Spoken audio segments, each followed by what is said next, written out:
নরসিংদীর রায়পুরায় প্রতিপক্ষের হামলায় ভাইস চেয়ারম্যান প্রার্থীর মৃত্যুর ঘটনায় এলাকায় উত্তেজনা বিরাজ করছে। হত্যার ঘটনায় এখনও মামলা হয়নি। বুধবার বিকেলে উপজেলার পাড়াতলী ইউনিয়নের মিরেরকান্দি এলাকায় নির্বাচনী প্রচার চালানোর সময় প্রতিপক্ষ ভাইস চেয়ারম্যান প্রার্থী আবিদ হাসান রুবেল ও তার সমর্থকদের সঙ্গে আরেক প্রার্থী সুমনের কথা কাটাকাটি হয়। এক পর্যায়ে দুই পক্ষের মধ্যে সংঘর্ষ বাধে এবং সুমন মিয়াকে পিটিয়ে হত্যা করা হয়। হত্যার ঘটনার তদন্ত চলছে বলে জানায় পুলিশ। এদিকে ২৯ মে তৃতীয় ধাপে ১১২টি উপজেলা পরিষদ নির্বাচনের প্রচার জমে উঠেছে দেশজুড়ে। নগদে ৫০০ টাকা বা তার বেশি পেমেন্টে পেতে পারেন ঢাকায় জমিসহ ২০ কোটি টাকার পুরস্কার। উন্নয়নের প্রতিশ্রুতি নিয়ে সকাল থেকে রাত পর্যন্ত প্রার্থীরা ছুটছেন ভোটারদের দ্বারে দ্বারে। তবে যোগ্য প্রার্থী বাছাইয়ের কথা বলছেন ভোটাররা।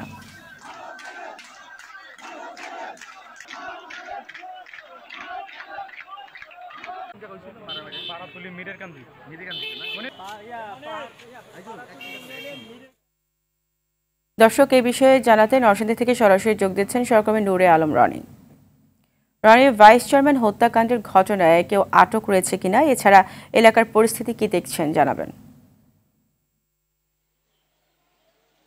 নগদে ৫০০ টাকা বা তার বেশি পেমেন্টে পেতে পারেন ঢাকায় জমিসহ ২০ কোটি টাকার পুরস্কার। জি, ধন্যবাদ ফারিয়া আপনাকে। আপনি যেমনটা জানেন যে গতকালকে রায়পুর উপজেলার যে নির্বাচনী প্রচারণা করতে গিয়ে প্রতিপক্ষের হামলায় সুমন মিয়া নামে এক ভাইস চেয়ারম্যান প্রার্থী নিহত হয়েছে। এখন পর্যন্ত এই ঘটনায় কিন্তু এখনো পরিবারের পক্ষ থেকে কোনো মামলা দেয়নি। থানার মধ্যে আমরা কথা বলে যেমনটা জেনেছি। এবং এই ঘটনার পর কিন্তু ফারিয়া পুরো রায়পুর উপজেলায় উত্তেজনা বিরাজ করছে। বিশেষ করে শুধু যে প্রার্থীদের মধ্যে নয়, এবং সাধারণ ভোটারদের মধ্যেও কিন্তু একটি চরম আতঙ্ক বিরাজ করছে। এই ঘটনার পর কিন্তু রায়পুর উপজেলায় আইন শৃঙ্খলা বাহিনীর সদস্যরা সেখানে কিন্তু অতিরিক্ত পুলিশ মোতায়েন করেছে। এবং আমরা কথা বলে যেমনটা জেনেছি যে নিহতের পরিবারের সাথে এখনো পর্যন্ত যে সুমনের যে মরদেহ সেটি তার পরিবারের কাছে হস্তান্তর করা হয়নি। এখন পর্যন্ত লাশ নরসিংদী সদর হাসপাতাল মর্গে রয়েছে, সেখানে ময়নাতদন্ত করে কিন্তু তার লাশ পরিবারের কাছে হস্তান্তর করা হবে।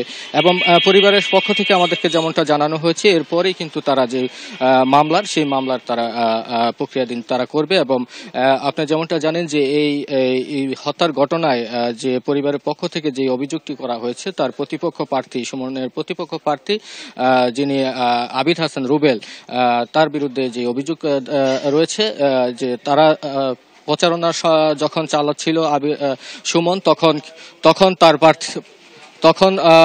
তার উপর যে প্রতিপক্ষ রুবেলের সমর্থকরা হামলা চালায়, সেই হামলায় কিন্তু সুমন নিহত হয়।